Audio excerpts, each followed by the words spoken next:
Assalamualaikum warahmatullahi wabarakatuh. Alhamdulillah nahmaduhu wa nasta'inuhu wa nastaghfiruh wa na'udzu billahi min syururi anfusina wa min sayyiati a'malina. Asyhadu an la ilaha illallah wahdahu la syarikalah wa asyhadu anna Muhammadan abduhu wa rasuluh la nabiyya ba'da.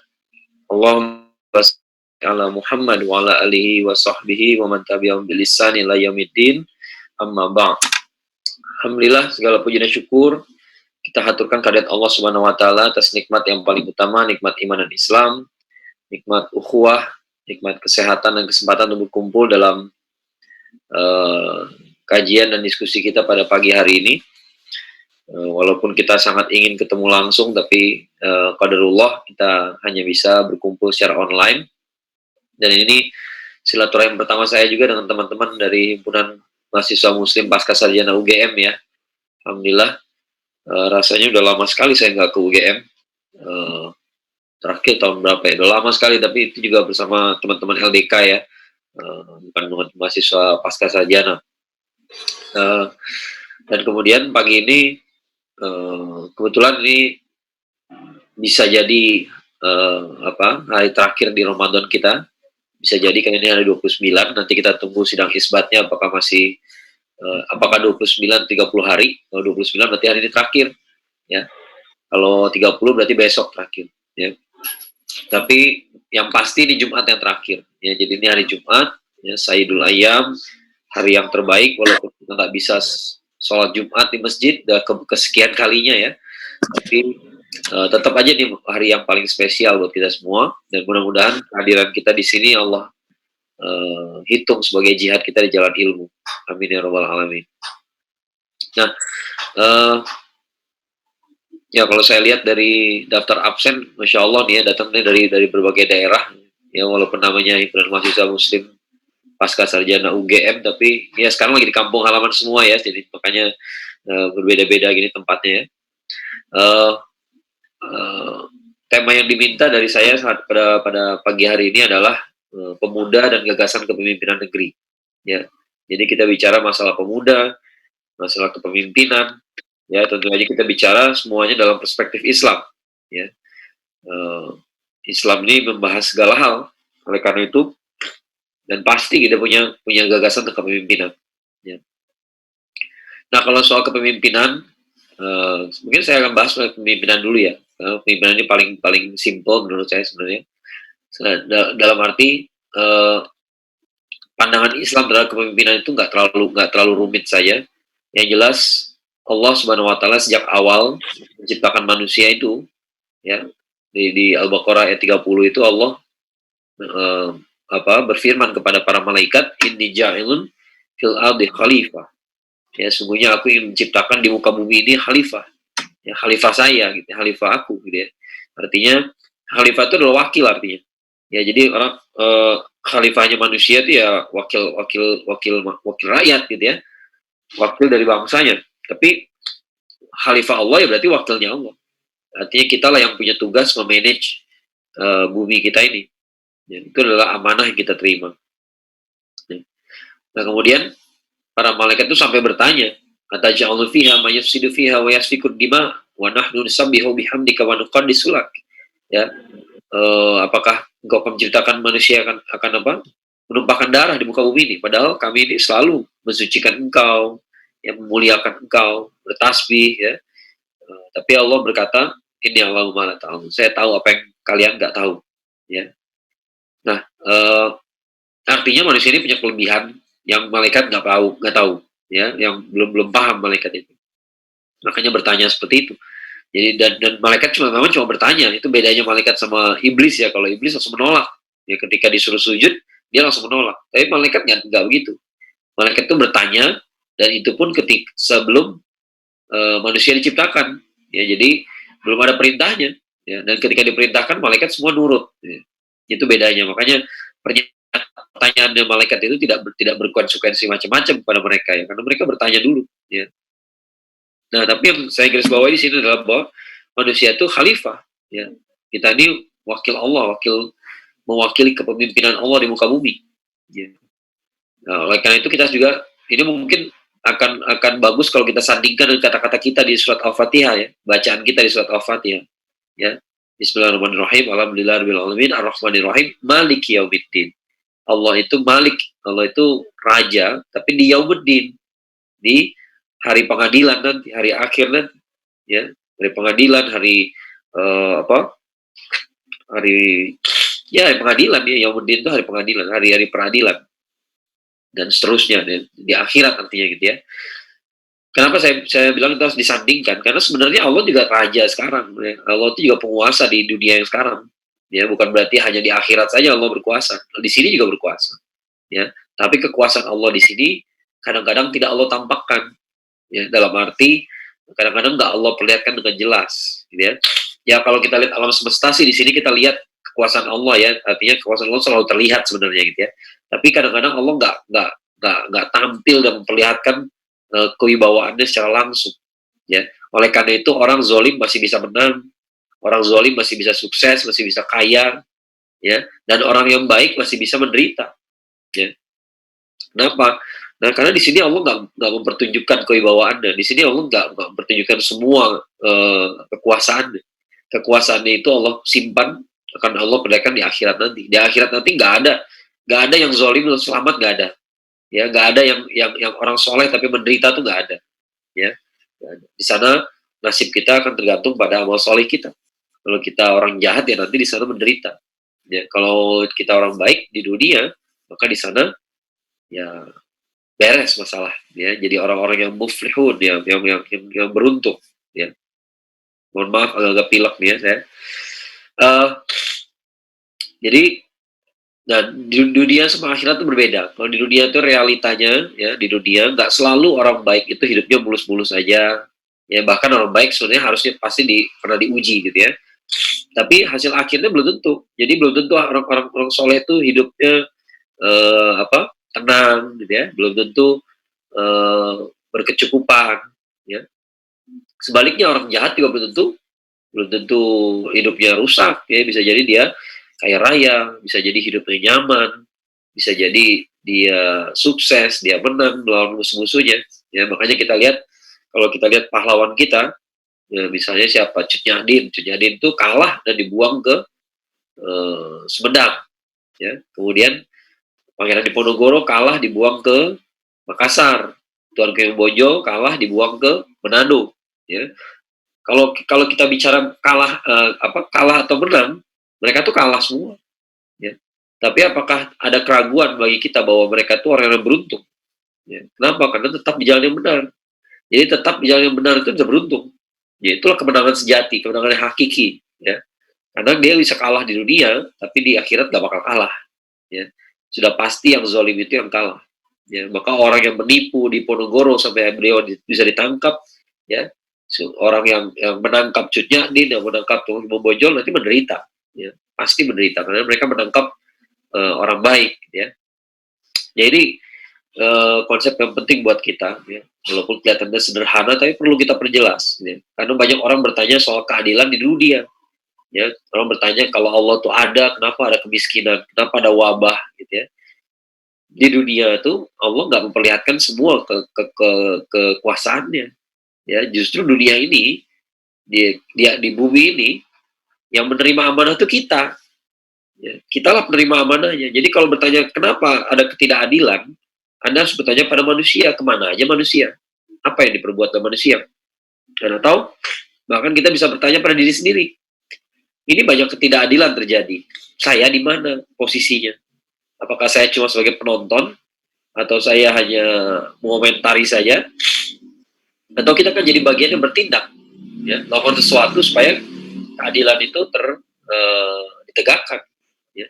Sekarang kita lihat ada kemiskinan misalnya. Jangan bertanya Allah kemana, Allah ada.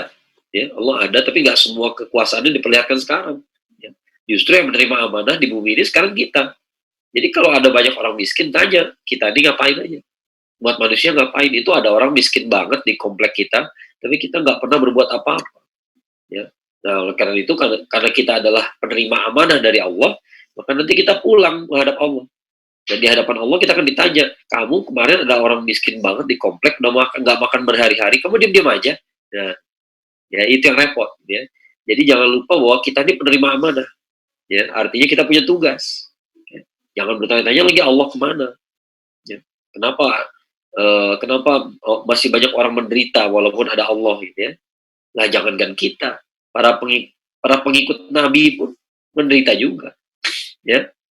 Kaumnya Nabi Musa alaihissalam, ya, menderita karena anak-anak mereka, anak laki-laki mereka dibunuh, ya. Eh, para sahabat Rasulullah SAW udah nggak usah ditanya lagi penderitaannya seperti apa, gitu ya, beratnya seperti apa penderitaan itu udah jelas dalam sirah Nabawiyah, ya. Kemudian bahkan ada nabi yang, ya, kisah hidupnya lah tentang penderitaan, ya. Siapa beliau? Nabi Ayub alaihissalam. Nabi Ayub alaihissalam itu luar biasa. Beliau 70 tahun hidup bahagia, ya. Hartanya banyak, hewan ternaknya banyak, anak-anaknya banyak, ya. Badannya sehat, ya, gagah. Dan tiba-tiba dalam waktu 7 tahun, ya, selama 7 tahun beliau hidup menderita dan Allah ambil semuanya. Semuanya Allah ambil kembali. Jadi hewan ternaknya mati, hartanya habis, anak-anaknya pun wafat. Ya. Itu cobaan yang luar biasa, ya. Kalau saya rasa kalau harta habis, ya, semua jenis harta habis, tapi itu nggak sebanding dengan wafatnya anak-anak, ya. Satu anak saja wafat rasanya berat sekali cobaan, gitu ya. Dan Nabi Ayub alaihissalam mengalami banyak anaknya dan hampir semuanya wafat. Nah, tapi di situ matematikanya Nabi Ayub alaihissalam yang hebat, gitu ya. Karena beliau ketika diminta oleh istrinya bertanya, kita ini udah hidup menderita kayak begini, kenapa sih nggak manfaatkan saja hak istimewa seorang nabi, gitu istilahnya, gitu ya. Ya, hak istimewa seorang nabi, kalau kamu minta sama Allah pasti dikasih. Ya, kita ke nabi, gitu. Nabi itu ya lain lah, gitu ya. Doanya diijabah, paling dicintai sama Allah, gitu ya. Tapi ternyata Nabi Ayub alaihissalam nggak mau dengan cara seperti itu. Kenapa? Malu sama Allah. Udah hidup enak 70 tahun, menderitanya baru 7 tahun. Masa sekarang udah melambaikan tangan ke arah kamera, gitu istilahnya, gitu ya. Dan itu matematika yang luar biasa sekali, ya. Maka kita juga perlu bertanya di sini. Sekarang kita derita kita karena pandemi ini berapa lama? Udah 2 bulan. Sementara kita hidup udah berapa tahun? Udah 40 tahun, gitu ya. Nanti dalam 40 tahun itu cuma 2 bulan kita hidup di tengah pandemi seberat ini. Ya, bagaimanapun ini ujian yang berat, tapi kita belum pada posisi di mana kita ini harus mengeluh sama Allah. Ya, kalau mau minta aja, minta supaya pandemi segera diangkat, gak masalah. Ya. Tapi jangan belum pada waktunya kita mempertanyakan keadilan Allah. Ya. Nah, sebenarnya kita ini penerima amanah dari Allah. Jadi kalau ditanya kepemimpinan dalam Islam itu gimana sih? Kita ini nggak punya konsep kepemimpinan kita, bukan kepemimpinan dalam arti di antara manusia, di antara kelompok, di antara segala macam, gitu ya. Tapi juga kepada seluruh alam semesta. Jadi umat Muslim itu harus bersikap sebagai pemimpin, ya. Walaupun dia bukan pemimpin, ya. Ya, dia pemimpin mungkin di keluarganya doang, gitu ya. Tapi tetap dia harus membingkai dirinya dalam framework berpikir kepemimpinan, ya. Dia pemimpin. Saya selalu mengatakan, ada teman saya dulu suka bertanya, ya, itu SMA tuh, ya, teman saya bertanya, kenapa sih seorang Muslim tuh aturannya banyak bener, ya, pakai baju tangan kanan dulu, baru tangan kiri, ya, masuk masjid kaki kanan dulu baru kaki kiri, masuk toilet sebaliknya kaki kiri dulu baru kaki kanan, ya, masuk toilet, mau masuk toilet ada doanya, mau tidur ada doanya, bangun tidur ada doanya, ya, apa aja ada doanya, ya. Mau makan aja diatur juga, yang mana yang halal, mana yang haram, ya, banyak sekali aturan. Kenapa sih banyak banget aturan? Kan ribet, gitu ya. Tapi saya menjawab bahwa jawaban saya adalah, siapa sih orang yang banyak aturan, yang banyak protokolnya, ya, para raja atau para rakyat jelata? Ya, rakyat jelata nggak punya aturan banyak-banyak. Ya, rakyat jelata itu yang penting nggak saling ngerampok, kayak gitu ya, nggak nyusahin orang lain, nggak mengganggu ketertiban, itu aja yang dipikirkan. Ya, selama mereka nggak berbuat itu ya selesai, beres. Ya. Tapi kita sudah diberikan standar para raja, para khalifah, ya, maka nggak semuanya pantas bagi kita. Ya, tidak semua hal boleh dikerjakan. Ya. Kadang-kadang orang barat sekuler yang zaman sekarang ini berpendangan uh, I can do what I want gitu ya. Saya bisa melakukan apa saja yang saya mau gitu ya. I do this because I can. Saya melakukan ini karena saya bisa. Saya pengen coba aja. Lu ada masalah gitu ya. Seperti itu cara berpikirnya. Tapi bagi seorang muslim, nggak semua hal boleh dikerjakan. Nggak semua hal pantas dikerjakan. Walaupun kita bisa kerjakan. Ya. Dan itu salah satu pelajaran penting dari saum kita sekarang. Bahwa kita ini bisa makan loh. Kita ini bisa minum. Kita nggak makan, nggak minum ini bukan karena nggak ada makanan, nggak ada minuman. Ada di dapur, ada di atas meja, ada tersaji. Kalau kita mau ambil, bawa ke kamar, nggak ada yang lihat. Tapi kita nggak kerjakan. Kenapa? Karena nggak semua hal yang bisa kita kerjakan, itu perlu kita kerjakan. Nggak pantas. Nggak semua hal pantas buat kita. Ya. Itu makanya orang-orang ateis juga kelakuannya begitu, cara berpikirnya nantang Allah terus, ditanya. Banyak orang ateis nanya ke saya, kalau Allah tuh maha berkuasa, bisa nggak Allah masukin orang beriman ke neraka, lalu orang kafir masukin ke surga? Nah, gitu. Pertanyaannya kayak begitu. Ya, kalau saya bilang secara teoritis ya bisa-bisa aja. Emang kenapa? Bahkan Allah bisa masukin semua manusia ke neraka juga bisa. Semua manusia ke surga juga bisa. Ya. Tapi kalau Allah lakukan itu, lalu di mana keadilannya? Ya. Maka nanti Allah jadi berbuat zolim dong. Ya, nah, oleh karena itu kan pantas nggak Allah berbuat zolim? Ya, kita aja berbuat curang nggak pantas gitu. Ya, kita ini berbuat curang tuh nggak pantas. Nggak pantas bagi kita ini memperlakukan orang baik sama orang jahat tuh nggak pantas. Ya masa orang jahat diperlakukan orang baik, masa orang baik diperlakukan orang jahat, nggak bagus. Ya kalau nggak pantas buat kita, apalagi buat Allah. Allah yang maha adil, nggak pantas. Ya. Jadi kalau ditanya bisa apa nggak bisa, ya secara kekuasaannya sih ada aja kekuasaan. Ya. Kekuasaan itu ada, Allah punya. Gitu. Tapi apakah pantas? Ya.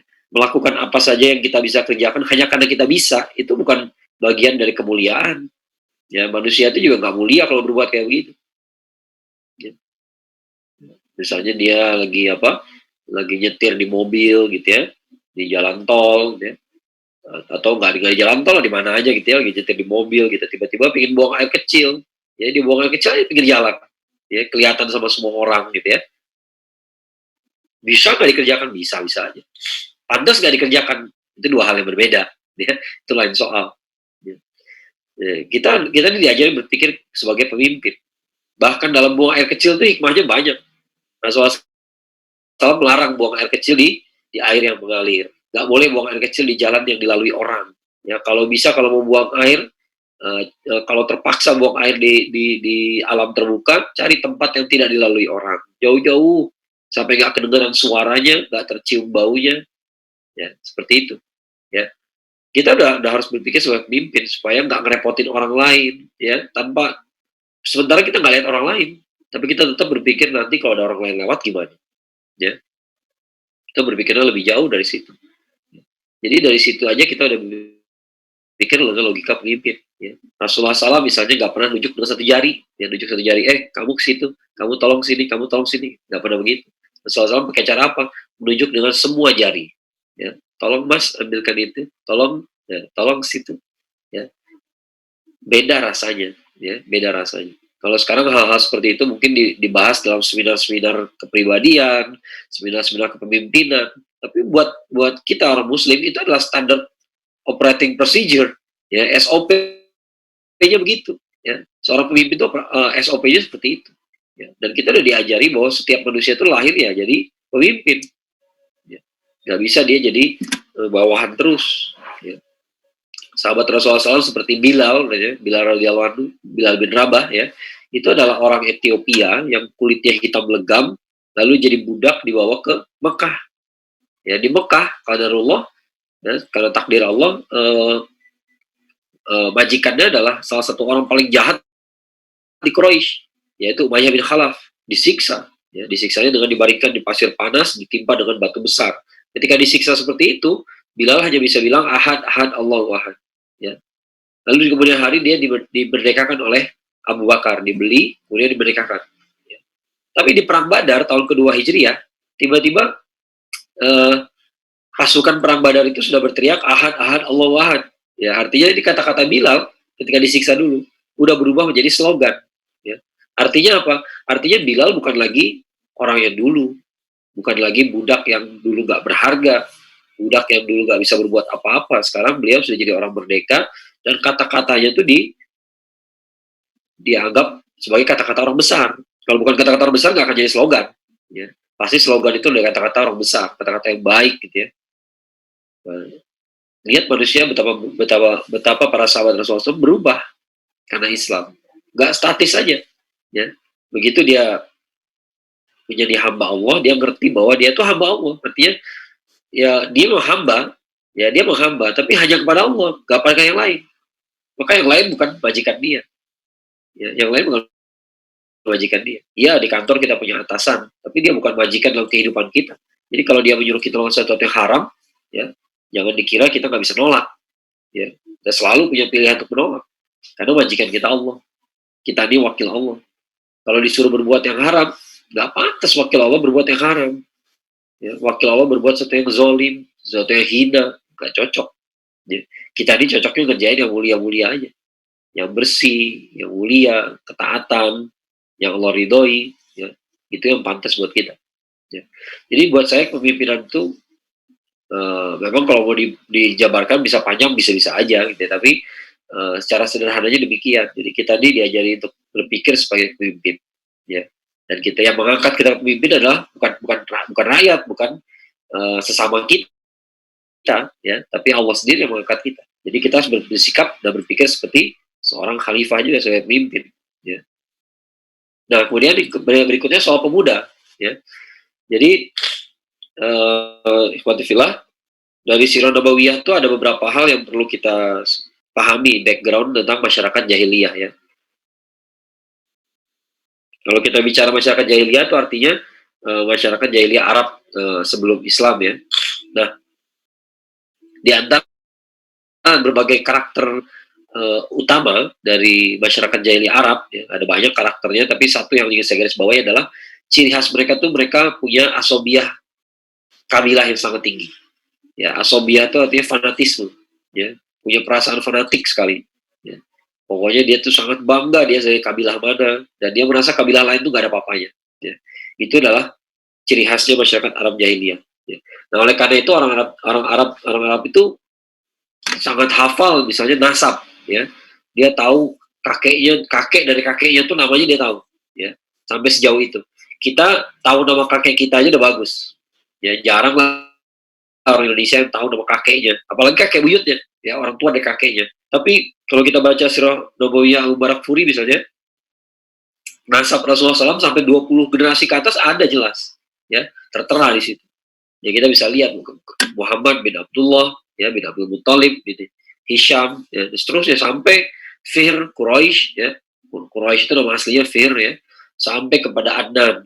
Adnan itu anak Nabi Ismail alaihissalam. Jauh sekali, ya, jauh sekali. Nah, kenapa sih mereka menghafal nasab? Ya karena buat mereka penting kabilah itu, ya, untuk tahu siapa kita ini berada dari kabilah yang sama apa enggak, gitu. Penting sekali, ya.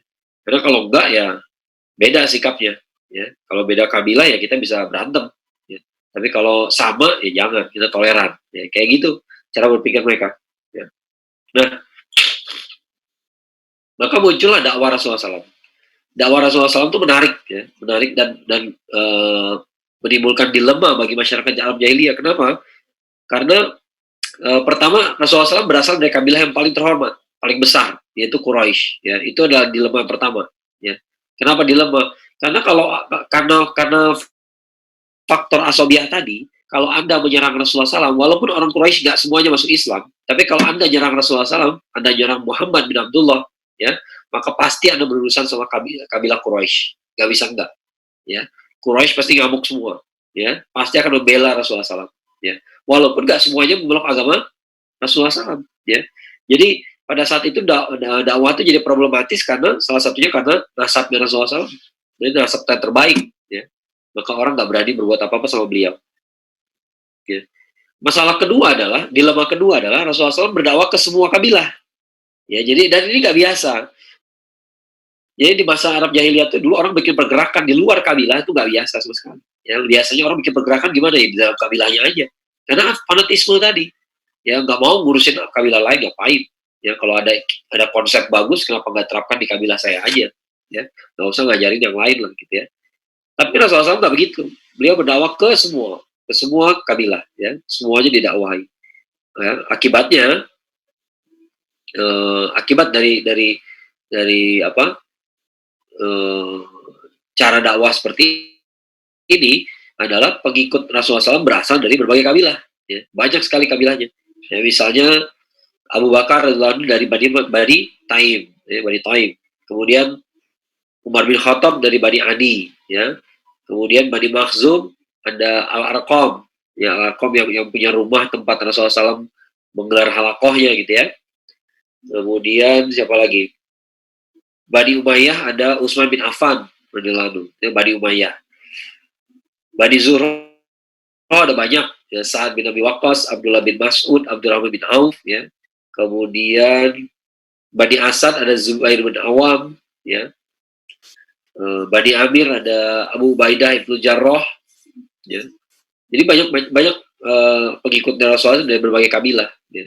Nah, terus kenapa kalau jadi berbagai kabilah? Masalahnya adalah ketika mereka jadi pengikut Rasulullah SAW, maka mereka jadi pembela Rasulullah, ya. Maka Rasulullah ketika kalau ada mau menyakiti Rasulullah, yang melindungi beliau bukan hanya orang Quraisy, tapi juga putra-putri dari kabilah lain. Ya, misalnya Rasulullah SAW mau diserang, lalu yang pasang badan siapa? Misalnya Abu Bakar, ya, Abu Bakar pasang badan, ya, beliau adalah Bani Taim, ya. Nah, lalu yang luka siapa? Abu Bakar ternyata yang luka.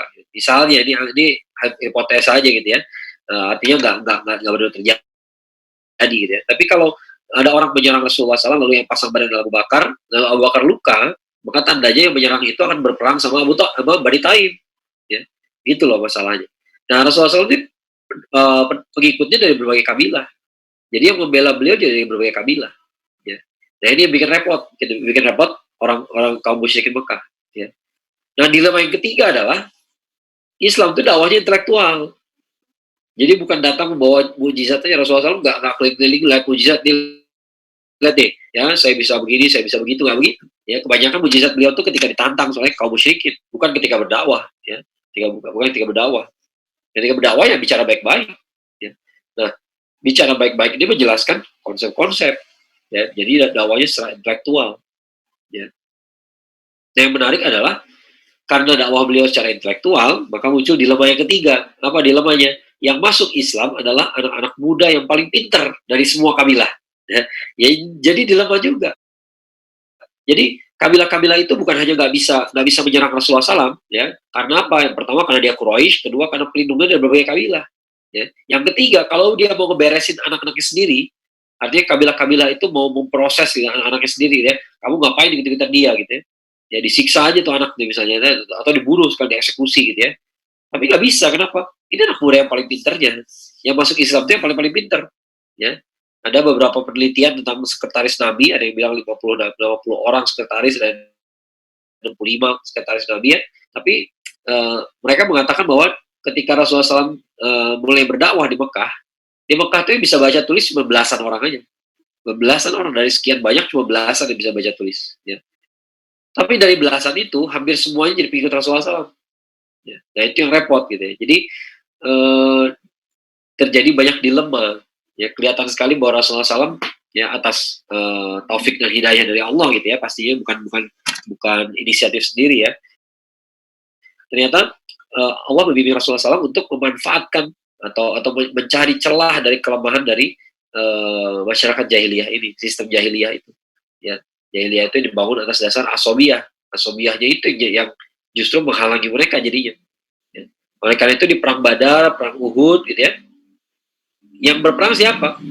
Ya dari pihak musuh ya. Itu hanya Quraisy saja. Ya Quraisy nggak mau minta bantuan dari kabilah-kabilah lain, gengsi.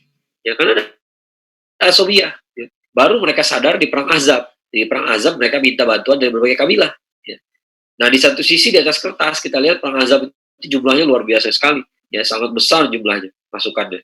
Dan kita kalah jumlah. Ya, dahsyat sekali. Nah kalau kita lihat di atas kertas kayaknya ini ujian yang menakutkan sekali. Kok bisa-bisanya kita disuruh menghadapi pasukan sebesar itu. Ya, bisa-bisanya semua kabilah bersatu. Di antara Mekah sama Madinah, semua kabilah bersatu menyerangi Madinah. Ya, itu kan mengerikan sekali. Tapi di sisi lain, secara psikologis, ya karena karakternya tadi, karena karakternya Asobiyah, maka Rasulullah SAW ketika akhirnya menang di perang Ahzab, ya, beliau mengatakan bahwa mulai sekarang bukan mereka mendatangi kita lagi, tapi kita yang mendatangi mereka. Kenapa? Karena karena ketika Quraisy minta bantuan dari kabilah lain, artinya secara psikologis mereka udah kalah. Ya, kenapa? Karakternya asobia. Jadi kalau Quraisy yang minta tolong, itu tandanya dia nggak ngerasa sanggup ya menghadapi umat Islam secara sendirian. Ya.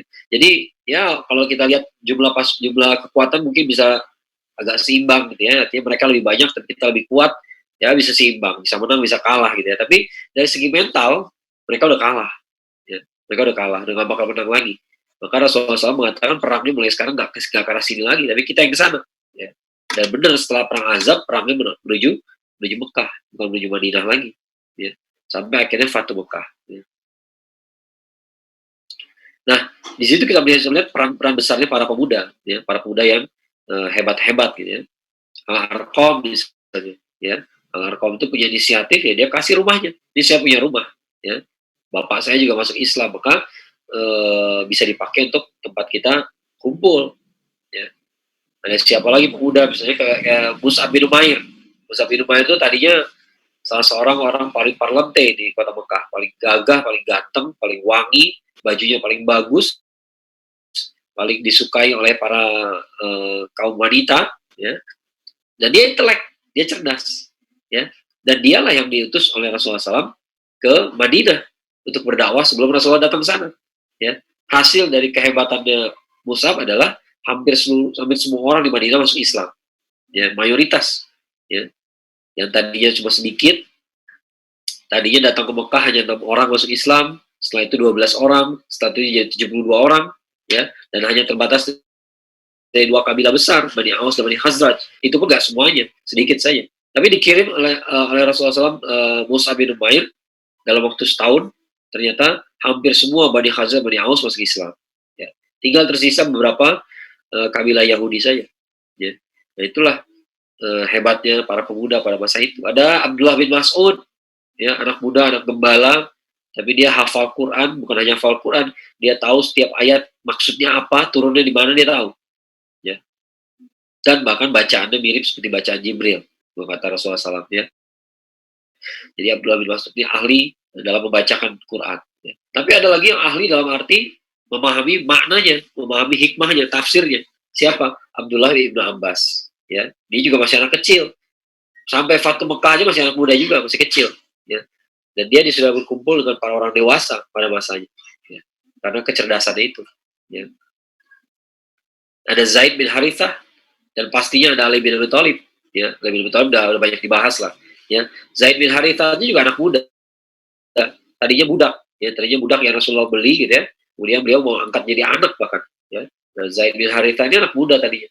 Ya, di ketika Rasulullah SAW baru mulai berdakwah, ya. Zaid bin Harithah ini anak kecil, ya. Dan ketika Rasulullah SAW pergi ke Taif itu bersama Zaid bin Harithah, ya. Ini perjalanan berat itu ditempuh oleh Rasulullah SAW bersama beliau, ya. Bersama Zaid bin Harithah. Ya. Masih banyak anak-anak muda yang lain gitu ya. Bahkan Abu Jahal di perang Badar terbunuh sama 2 anak kecil.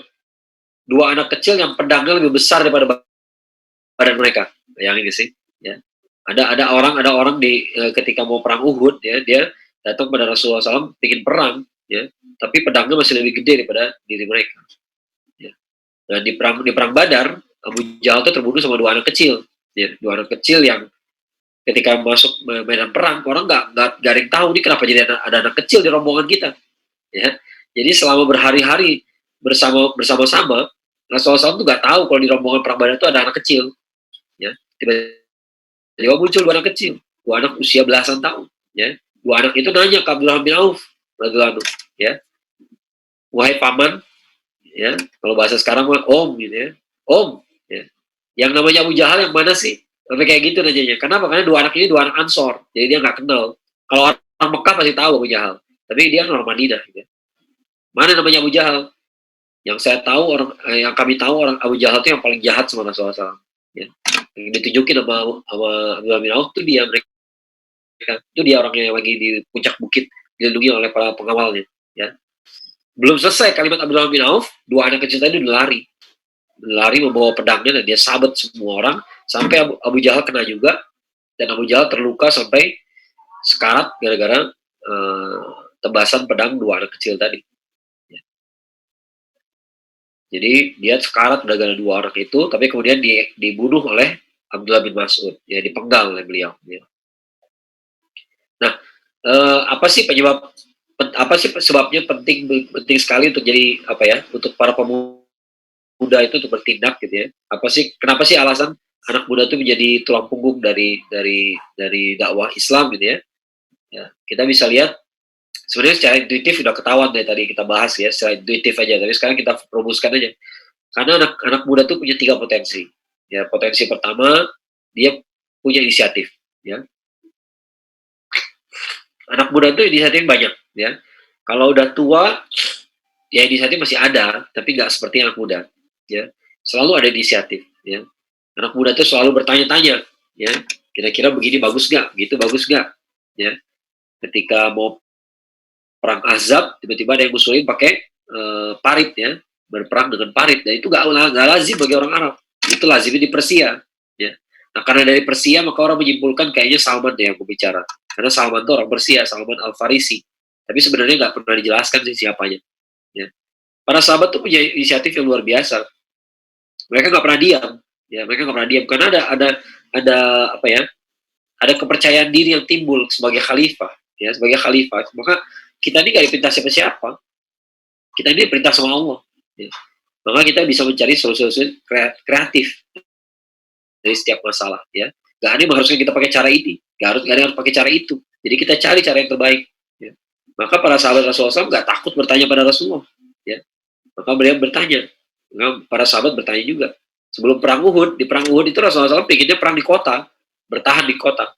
Gak mau keluar. Ya. Tapi anak-anak muda pada bertanya. Ini strategi perang apa wahyu? Kalau wahyu kami nggak protes. Tapi kalau strategi perang ya kita punya pandangan juga, ya. punya pandangan masing-masing gitu ya. Nah di perang Badar juga begitu. Ketika Rasulullah SAW mau perang Badar dari bersama 300 orang itu, kan lawannya ada 1.000 orang, 1.000 lebih gitu ya. Jadi Rasulullah SAW mengajak musyawarah dulu. Kita mau perang nih, kita siap nggak nih perang? Ya. Lalu orang muhajirin bilang, saya siap, kami siap. Ya. Satu orang muhajirin bicara begitu, Rasulullah SAW masih diam. Orang kedua dari muhajirin bicara juga, tapi Rasulullah SAW masih diam-diam aja. Ya, masih menunggu gitu kelihatannya. Nah muncul inisiatif dari seorang anak muda, dia bertanya, sepertinya engkau menunggu kami ya Allah. Ya Rasulullah, tunggu kami ya. Kami itu siapa? Kaum Ansor. Karena bicara dari tadi muhajirin, Ansor belum bicara. Kenapa sih Rasulullah SAW menunggu kaum Ansor? Karena dari 300 orang itu, sebagian besarnya adalah kaum Ansor. Kalau mayoritas belum bilang siap perang, ya berarti belum siap. Ya. Tapi ternyata perwakilan dari kaum Ansor mengatakan, ya Rasulullah kami sudah beriman kepadamu. Ya.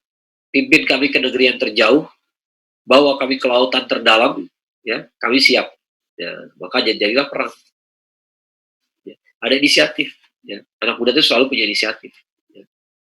Rasulullah SAW sampai ke Madinah, ya sampai ke Madinah, beliau tinggal di mana? Di rumah seorang sahabat namanya Abu Ayyub Al-Ansori, ya itu juga inisiatif ya Rasulullah, ya kan begitu beliau sampai, beliau kudanya berhenti, ya untanya berhenti, maka tempat unta berhenti itu dibikin Masjid Nabawi, ya menempel di rumah Masjid Nabawi adalah rumah Rasulullah SAW dengan Aisyah, ya kan belum dibangun, belum selesai dibangun, jadi sementara belum dibangun. Maka Abu Ayyub Al-Ansori menawarkan tinggal aja bersama saya Rasulullah, ya tinggal, inisiatif. Ya. Kemudian rumah beliau 2 tingkat, 2 lantai, ya karena Rasulullah SAW datang menginap, maka beliau naik ke atas, ya naik di atas. Tapi di atas ternyata Abu Ayyub nggak bisa tidur, ya. Jadi nggak bisa tidur. Kenapa nggak bisa tidur? Mana ya? Masa kita tidur di atas, Rasulullah SAW tidur di bawah kaki kita gitu ya? Pantas gak nih? Ya inisiatif lagi, besok paginya minta ke Rasulullah SAW, ya Rasulullah sudilah naik ke atas, ya sudilah naik ke atas, tempati kamar yang di atas, ya kami nggak merasa nggak pantas, ya kalau engkau di bawah kami di atas, ya inisiatif, ini contoh-contoh inisiatif, ya. Inisiatif itu macam-macam, ya yang pasti melakukan sesuatu tanpa diperintahkan. Kalau kita disuruh-suruh bukan inisiatif namanya, ya inisiatif itu tanpa disuruh, ya Nah, anak muda itu harusnya kuat dalam hal inisiatif, ya. Nggak ada yang nyuruh, nggak ada yang mengharuskan, tapi dia berbuat sesuatu. Nah, dia lihat sekarang banyak orang susah, misalnya gitu ya, banyak orang menderita, dia berbuat sesuatu. Ya. Sekarang ada beberapa inisiatif, saya lihat minimal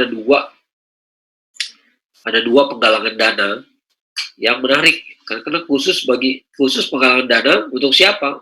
Untuk orang terdampak pandemi ini, ya, tapi khusus kepada para ustadz, ustazah, dai, dan para guru ngaji. Ya, itu kan inisiatif yang menarik sekali, karena banyak di antara guru ngaji yang sekarang nggak bisa ngajar, ya, karena orang udah nggak ke masjid lagi. Ya, anak-anak nggak ke masjid, sementara guru-guru TPQ ini bagaimana? Udah ada dua organisasi minimal ya, yang saya tahu ya, yang berinisiatif ke situ. Dan itu anak muda semua yang punya kerjaan. Ya, kenapa ya? Anak muda lah yang punya pikiran begitu. Ya, kalau tanya ke orang tua, ini banyak orang susah nih, kemudian duit yuk, iya. Akhirnya kemana? Ke pengemis, ke penjual gorengan, ke ojol, misalnya gitu ya. Bukan berarti itu nggak perlu diurusin, tapi itu kan udah banyak yang ngurusin. Ya, itu mainstream lah gitu. Ya, orang kalau jadi orang miskin itu kayak begitu, mudah gitu. Ya, pasti kelompok-kelompok inilah yang dianggap orang miskin. Tapi ada orang berpikir di luar, out of the box gitu ya. Dia berpikir yang lain. Dan itu biasanya anak muda. Ya, anak muda yang punya kerjaan. Ciri khas kedua dari anak muda adalah dia cepat belajar, ya, dia cepat belajar. Kalau dia kan masih pasca sarjana semua ya. Coba kita ingat-ingat deh, walaupun kita semua masih muda nih rasanya ya, kita semua masih merasa muda nih, saya umur 39 tahun, ya, rasanya masih muda juga, tapi pasti beda dong rasanya antara kita dulu waktu usia 20 tahun, waktu masih S1, ya, dengan sekarang, ya. Ya, secara keilmuan pasca sarjana lebih tinggi daripada S1, ya. Tapi secara cepat belajarnya, ya, siapa yang lebih gesit dalam belajar, ya, pasti usia-usia mereka, usia-usia waktu S1 itulah yang paling cepat, ya. Kayaknya mudah saja belajar sesuatu yang baru, ya. Kalau sekarang kita mempelajari sesuatu di bidang ilmu kita aja udah berat sekali, keluar dari zona nyaman rasanya gitu, ya. Nah, anak muda itu cepat belajar, ya, dibanding yang sudah tua, ya. Yang tua juga bisa belajar, tapi nggak secepat yang muda. Dan yang terakhir, keunggulan seorang pemuda itu adalah dia cepat bergerak, ya, cepat bergerak, ya. Fisiknya lebih baik, ya, dia cepat bergerak.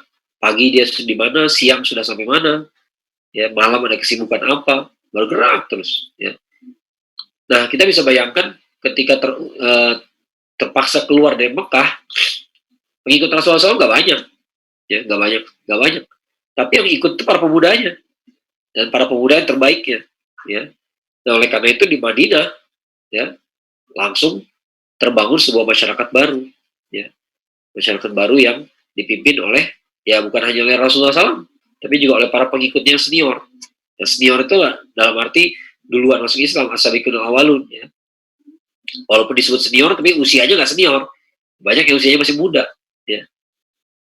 Nah, dari situlah muncul masyarakat Islam, ya. Istimewanya Rasulullah SAW dibanding para nabi yang lain, dibanding dakwah nabi yang lain, ini tidak membedakan beliau dengan yang lain, ya. Tidak seolah-olah yang lain itu jadi kita terpinggirkan, enggak. Tapi ini kan berdasarkan taufik dan hidayah dari Allah juga, gitu ya. Dan Rasulullah SAW ini bedanya dakwah Rasulullah SAW adalah beliau tuh membangun sebuah generasi, ya. Kalau Nabi Isa AS kan pengikutnya Hawariyun itu aja yang benar, sisanya udah gak jelas, gitu ya. Nah, ketika ketika Nabi Isa AS sudah diangkat, ternyata Hawariyun nggak bisa menahan gelombang perubahan, ya. Tiba-tiba Injil diubah-ubah, tiba-tiba Nabi Isa AS dianggap sebagai anak Tuhan, ya. Nggak bisa mereka berbuat apa-apa, ya. Begitu juga Nabi Musa AS, bahkan Nabi Sulaiman AS juga begitu. Nabi Sulaiman itu raja yang paling dikjaya, dia bisa memerintahkan manusia, jin, binatang, kendaraannya angin, luar biasa berkuasanya beliau, ya. Tapi beliau kubur buku-buku sihir di bawah singgasananya. Begitu beliau wafat, buku sihir itu digali lagi, ya. Begitu cepatnya rakyatnya Nabi Sulaiman itu lupa tentang petuahnya Nabi Sulaiman alaihissalam. Ya. Dan Rasulullah SAW itu beda, ya. Dakwah Rasulullah SAW beda, dia membangun generasi, ya. Jadi generasi sahabat itu penting sekali dalam Islam. Kenapa? Karena mereka lah yang mereserve pengetahuan yang kita punya sekarang, ya. Quran itu nggak diwariskan oleh Rasulullah SAW sebagai tulisan. Ya, Quran itu diwariskan sebagai apa? Sebagai hafalan. Ya, yang menghafal siapa? Bukan satu orang, banyak yang menghafalkan. Ya, oleh karena itu muncul berita-berita yang mutawatir misalnya, gitu ya. Ini nggak pernah ada dalam agama lain, tidak pernah ada dalam nabi-nabi yang lain, ya. Nggak muncul satu generasi seperti itu. Ya. Dan generasi sahabat ini berharga sekali karena mereka lah yang akan menyampaikan pada generasi-generasi sudahnya. Ya, Rasulullah SAW itu seperti ini. Ya, yang ngomong begitu adalah sahabat Rasulullah SAW yang masih hidup di Madinah, yang udah di Syam, yang udah di Mesir, yang udah di Persia. Semuanya bicara hal yang sama. Maka namanya mutawatir. Ini beritanya mutawatir. Rasulullah SAW sholatnya begitu. Ya. Maka nggak bisa dipalsukan. Nggak bisa tiba-tiba orang bikin riwayat sendiri, nggak bisa. Ya. Berarti dicek. Kok bisa beda banget sama yang lain? Ya. Kalau bedanya dikit-dikit masih masuk akal lah. Bedanya banyak ya gimana? Ya. Tiba-tiba ada satu sahabat misalnya yang bilang bahwa tiba-tiba ada satu orang, ini bukan sahabat ya, nggak mungkin ya. Ada satu orang tiba-tiba zaman sekarang bilang apa? Oh, Nabi juga dulu jarang sholat kok. Nah, jarang sholat. Ya, siapa yang ngomong? Ya, coba lihat mana, kamu beritanya dari mana? Riwayatannya dari mana? Ya, nggak sampai generasi sahabat, alah, berarti nggak bisa dipercaya. Ya, kenapa? Yang cerita ke kita tuh para sahabat yang kasih tahu ke kita. Kayak misalnya hadis tentang wudhu hampir semuanya berasal dari Utsman bin Affan. Setahu saya semuanya deh. Ya, kayaknya semuanya bersumber dari Utsman bin Affan. Utsman bin Affan tuh ngasih tahu gini loh cara wudhu. Ya.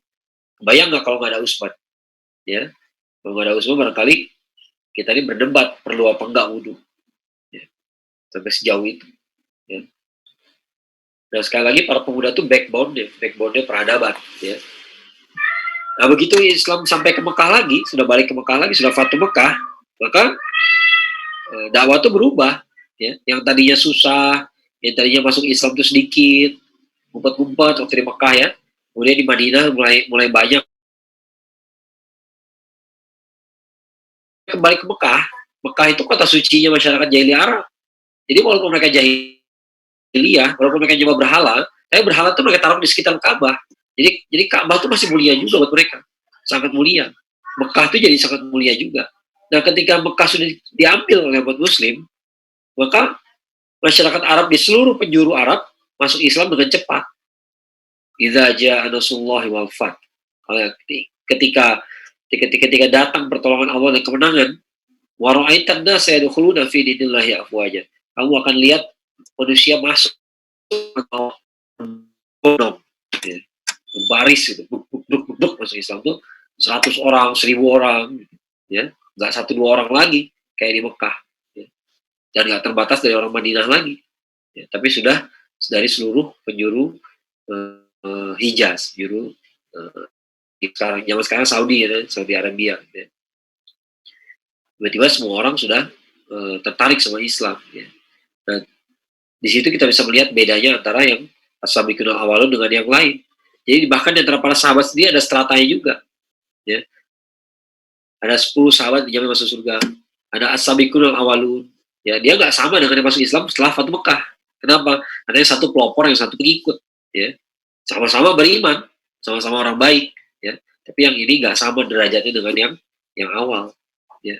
Nah, yang awal, ya, ketika pertama kali masuk Islam, banyaknya mereka pemuda, bukan orang tua. Ya. Khulafaur Rasyidin yang 4 itu semuanya lebih muda daripada Rasulullah SAW. Rasulullah SAW dapat wahyu usia 40, berarti Abu Bakar waktu itu 38. Ya, berarti waktu itu Umar 36. Ya, tapi Umar masuk Islamnya nggak di tahun pertama, jadi dia masuknya tahun kesekian. Ya, berarti dia masuk Islam bukan usia 36. Ya. Tapi masih muda juga. Usia segitu masih muda lah. Ya. Ada Zaid bin Haritha masih anak kecil, ada Ali bin Abi Thalib masih anak kecil juga. Ya. Banyak anak muda. Ya. Anak muda inilah yang bisa bikin perubahan. Ya. Tapi sekali lagi, anak muda yang mengerti potensi dirinya, yang ngerti bahwa dia tuh khalifah. Kalau dia nggak ngerti bahwa dia khalifah, dia merasa, ya saya masih muda Ustaz, tapi saya remaja masih belum tahu mana kebenaran. Lah, kemana aja. Ya. Padahal Anda nggak bisa bilang Anda remaja, Anda udah akil balik. Ya. Jadi orang kalau mungkin dia hebat, tapi dia nggak tahu dia hebat. Ya. Mungkin dia bisa memimpin, tapi dia nggak tahu bahwa dia itu pantas jadi pemimpin. Ya udah nggak jadi pemimpin juga, sama aja. Ya. Karena punya potensi jadi khalifah Allah sebenarnya. Kita nggak tahu khalifah. Ya, baru setelah ditekankan dalam kajian ini baru pada paham misalnya gitu ya. Ya wajar, ya wajar mereka selama ini nggak bersikap sebagai pemimpin. Wajar mereka nggak pernah jadi pemimpin juga, karena nggak sadar bahwa dirinya mampu jadi pemimpin, pantas jadi pemimpin. Mereka nggak tahu. Ya. Nah, begitu dikasih tahu sama oleh Islam, maka jadi perubahan yang besar dalam diri mereka. Ya, para sahabat tuh berubah, jadinya nggak terus-terusan begitu aja, sifatnya begitu aja. Enggak, ya, mereka berubah. Dan perubahan itu karena Islam. Ya. Nah, jadi kalau kita bicara peran pemuda seperti apa dalam kepemimpinan, kalau pemimpin, semua kita ini pemimpin. Tua atau muda juga harus bersikap seperti pemimpin. Bukan seperti bawahan, bukan seperti kacung. Ya, enggak. Yang perintah kita ini Allah. Ya.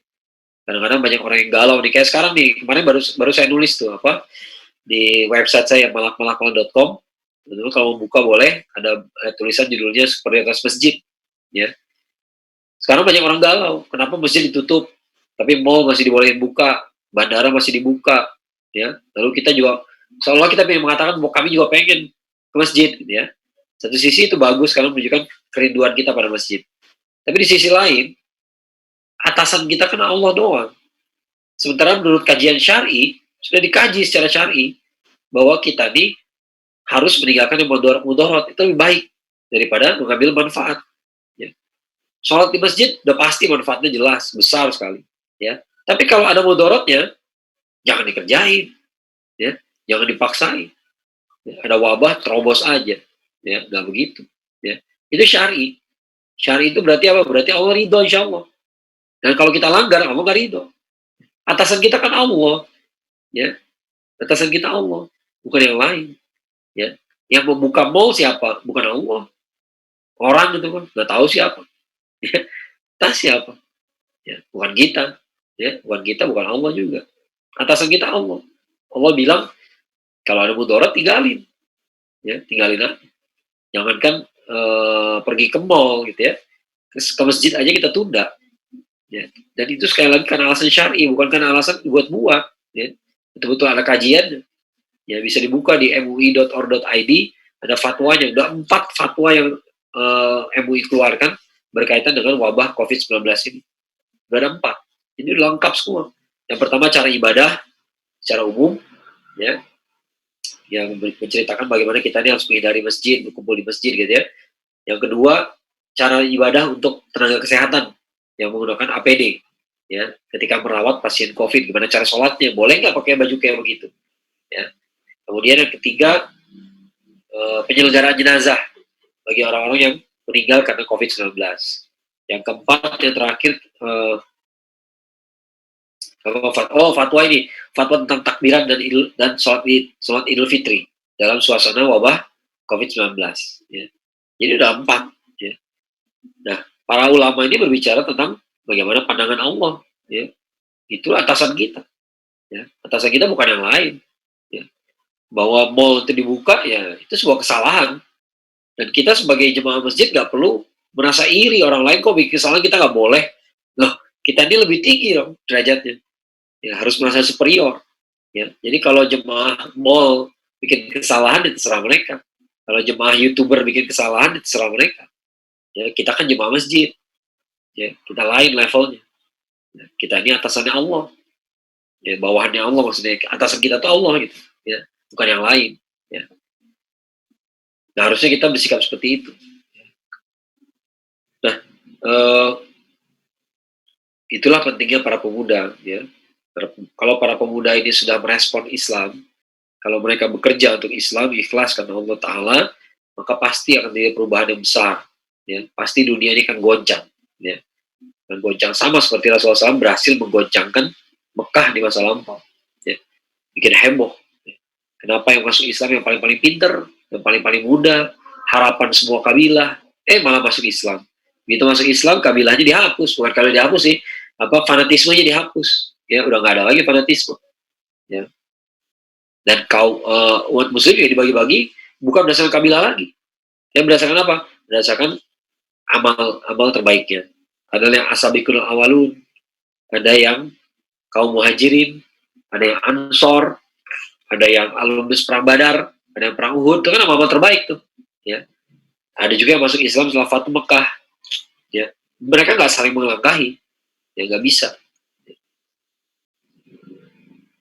Karena Allah sudah mempunyai dan memberikan tempat yang tepat bagi masing-masing. Tapi fanatisme kabilah itu selesai, ya. Kabilahnya masih ada sampai hari ini pun orang Saudi masih sangat apa ya, care sama masalah nasab ini, ya.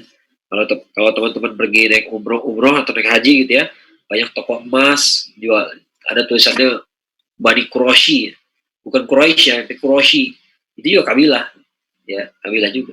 Jadi bahkan di toko pun ditulis juga kabilahnya kabilah mana gitu ya. Iya masih ada, tapi udah nggak asobiah lagi kayak dulu, harusnya gitu ya. Harusnya nggak ada asobiah lagi, ya, nggak ada kesombongan merasa bahwa kabilah saya lebih baik daripada yang lain, nggak begitu, ya. Ya, mungkin itu yang dapat saya sampaikan, ya, tentang peranan pemuda dalam membangun negeri kita, ya. Mungkin saya bisa kembalikan pada moderator, Fadol.